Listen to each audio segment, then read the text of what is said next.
In this video, I'm going to walk you through a free gardening guide that our team put together for you, the community. With the gardening season right around the corner, now is a great time to get started on really selecting which plants that you want to plant this year.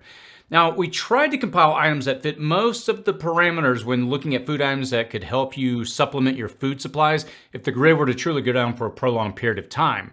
This guide, it really took us a while to put together and compile because we had to go through and really pull together about 1,000 data points for growing 47 different plants, ranging from the common to the not so common type of plant. This guide is strictly for informational purposes. I would encourage you to research your specific plant to fine-tune your care and cultivation for maximum yields. You're also going to find that one plant type, it may have so many different varieties within it that they could each have a spreadsheet of their own. For example, there are over 400 berries, over 100 varieties of potatoes, and over 10,000 varieties of tomatoes. But in the columns, you might just see tomato, potato. So obviously, if you want to research your particular one, please do so.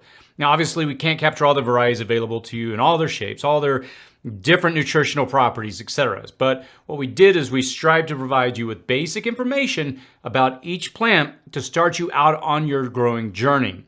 And from here, you're going to want to research more about your specific varieties and adjust soil where you need to maximize yield. So let's go ahead and jump into the document. I'm going to switch over to my desktop, show you this document that's, again, it's in the description and comments section. I'll pin a link to it and you can grab this and do with it as you please.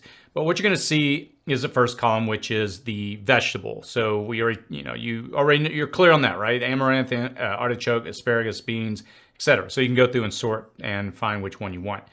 All right, so let's jump over to the second column, botanical name. This is the most common Latin name for the plant.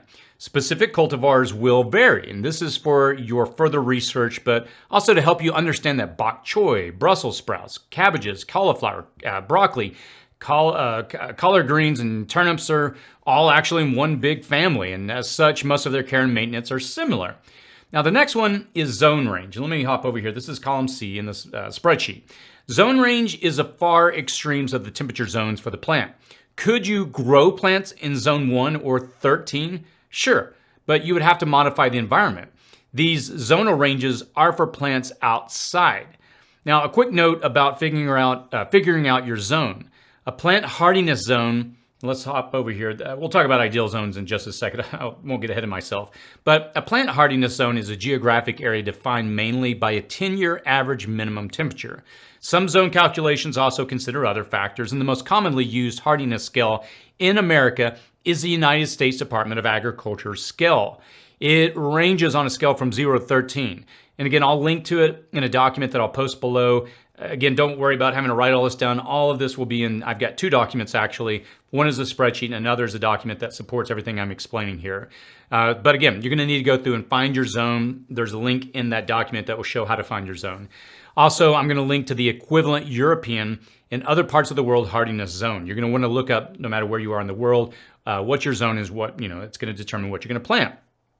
As the USDA system is based entirely on an area's average annual extreme minimum temperature, it's limited in describing the full climatic conditions a gardener would have to account for in a particular place, but it's a good starting point.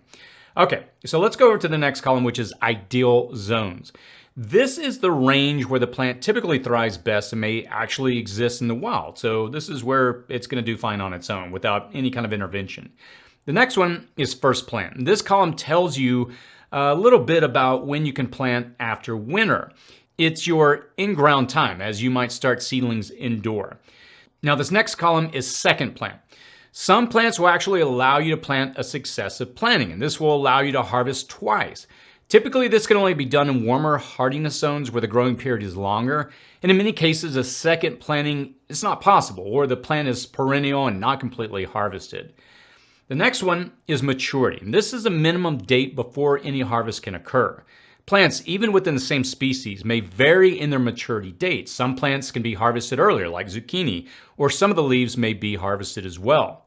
Now, this next column is calories per cup of vegetable or fruit. And this too can vary by plant. So, for example, eggplant's going to give you roughly 20 calories per cup. Again, you can see that some of these have a lot and some not so much. So if you're looking at a plant from a survival perspective, calories is going to be important. This next column is yield from 4 plants, and this is the expected harvest from 4 plants with average to high production. Now, this does not include edible greens unless specified. All right, let's go over to the next column, and let me just move this over here. This is estimated calories at 4 plants, and this is the expected calories that you can harvest on average from 4 of these particular plants. All right, the next one up, N-P-K. This is the suggested fertilizer ratio. If you go down and you look at bags of fertilizer at the store, you're going to see those 3 numbers. And this is very generic because some plants, they prefer different levels for different phases of their growth. For example, leaf production, root development, fruit setting, etc. And I would encourage you to research your specific variety for the details that are specific to your variety. All right, well, let's go over the next one, which is size. And here, what I try to do is give you a general idea of the above ground plant. Bush varieties are going to be smaller and more compact than something like a vine variety. All right, let's go over to water. Water is the per week average. You're going to note that some plants like that amount of water once per week and some like a steady moisture level. Now, most vegetables require good draining soil, so you have to factor that in. We did a whole video breaking down soil. If you go to the library that we created for gardening, you'll see a particular video that goes into a lot of details on soil. All right, next up is plant instructions. This is just general notes about getting your plant started. Now you're gonna see here there's not a lot of information, but if you double click, you're gonna see all that information come out. So again, just be sure to double click, and you'll see that on a lot of columns, by the way. If you see that it gets cut off, just double click and you can see all the full information. All right, so let's go to the next column, which is sun, and this is the amount of sunlight that you're going to want on your plant here. Your zone's also going to determine the ideal amount of sunlight. Next up is soil pH, and again, just be sure to double click on these to get all the information. Now, soil pH can be adjusted. Our video on soil, again, the one I'll reference, I'll post a link to it below. That video explains some common methods for adjusting soil pH. Next up is spacing. Plants, they need proper spacing to grow in their environment. Some plants can be grown randomly while others prefer rows. All right, now this next to last column is notes, and these are general notes about this plant. Now, there's a lot of information in some of these, so again, just be sure to double click to pull all that information out. And the last one is further information. So if you want to dig into any of these particular plants, like eggplant, we found what we think is good resources for you that you can go and study more about eggplants. So again, just go through here and click on any of those links. There's also a second document I mentioned a few times through the video. There's a spreadsheet that's one document, and then we also give you a breakdown of everything that I just explained in the video. In that document, we have a section where we provide a glossary of terms that will provide you with additional information. Hopefully this video, it gave you enough information to get you started with choosing the right seeds to plant this gardening season. With it being right around the corner, it's time to start preparing.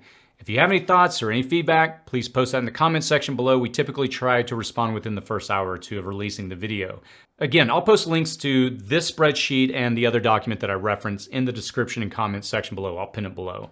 As always, stay safe out there.